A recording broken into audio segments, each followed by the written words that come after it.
I feel really strongly about open adoption. I feel it's so important, and I know in my journey that I would not have been able to heal and work through those feelings and that loss if I didn't have the opportunity to maintain a connection and a good, healthy relationship with them. Yeah, and that's mine.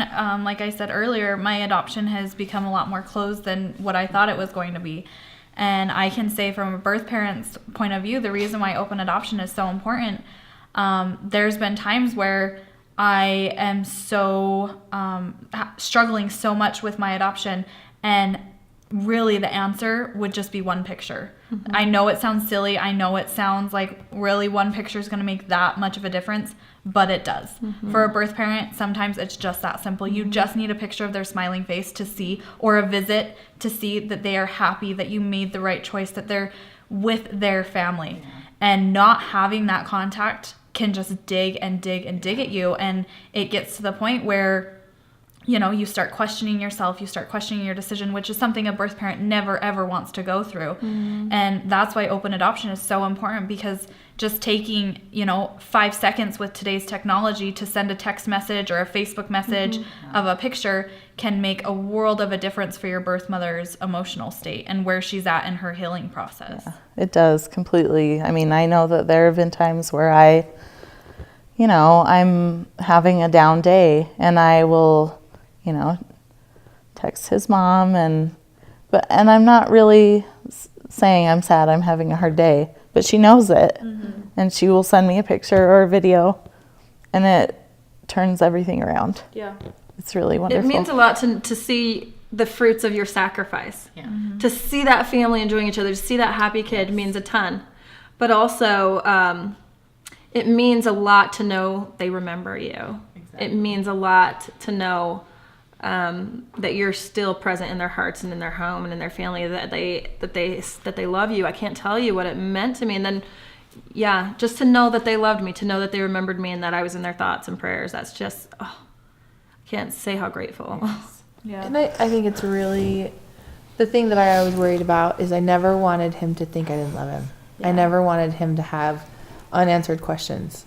And it's so great to see. He asked me questions. Why are your eyes different colors than mine? Mm-hmm. I don't really have answers for that yet, but he can ask me, and that means the world to me, because I have questions of my growing up that I don't have answers for, or may never, but he can always ask me, and I love that he feels like he can, even at such a young age. He, why is your skin color different than mine?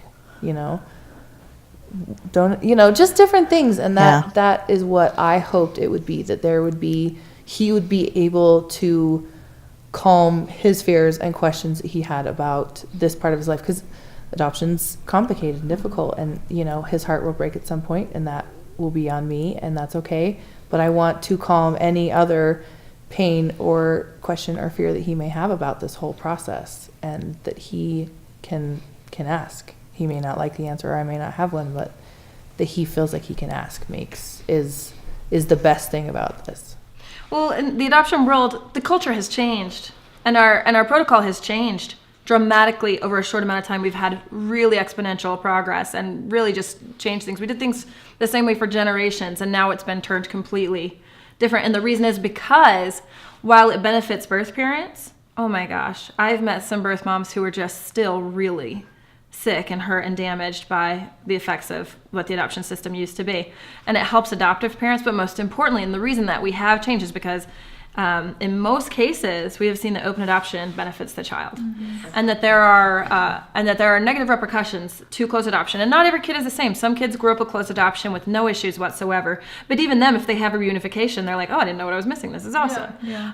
And I don't know what makes the difference between one kid and the next, but there are definitely common threads. And I've worked with a lot of adolescents in intervention, and I've seen a lot of adopted adolescents come through, and I have seen these common threads. And some people will say, "Oh, those are the issues of an adopted child." I don't think it's innate or inherent in being adopted to have these issues. I think that it's as a result of two things. Ill-prepared adoptive parents, because back in the day they said, just figure it out, just pretend it's normal. But adopted children have you need certain resources. There are certain things that you need to be prepared for. And I feel like now they have the counseling, preparation, and education to better prepare them to raise adopted children. But secondly, I think having access to biology, having access to answers. Mystery creates fascination, right? And they can either vilify this imaginary birth mom into their perfect scapegoat. Oh, well, I only have problems because of blah, blah, blah. You know what I mean? Like, it must be hereditary, or because, my birth mom didn't want me, or something like that. Or they will fairy tale this birth mom. Well, like the Little Mermaid, betcha on land they understand, like the grass is always greener type of thing of like, if I was with my birth mom, she would understand me, these sorts of things. But the most damaging thing that I've seen with kids from closed adoption is just this assumption. And again, I don't know why some kids do and why some kids don't. But with so many adopted children, there's the assumption that I was abandoned, unwanted, and unloved. I was thrown away the day I got here. What does that say about my worth? What does that say about my value and who I am? And even I've seen kids with these thoughts with adoptive parents who are totally progressive and who said, no, honey, your birth mom loves you, they need to hear it from her mouth, and coming in contact with the son that I placed all those years ago, man, I wish for both of our sake, but especially for his, I wish I had been there. I really can see, gosh, he needed to hear it from me. He needed to know his birth mom loved him from her own mouth. And it's worth a lot to him now. I mean, I leave the ball in his court with our relationship. He'll contact me. He never has anything to say. He's a 17-year-old boy, not real communicative. But he always comes back to say, are you still there? Are you still invested in me? Do you still love me?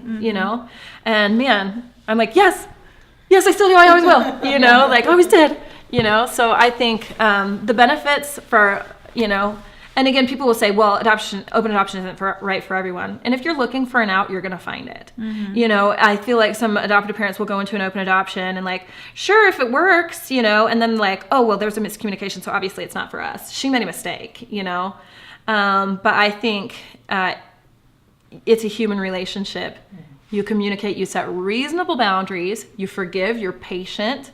You ask not what your open adoption can do for you, ask what you can do for your open adoption. And I feel like that's on both ends, Definitely.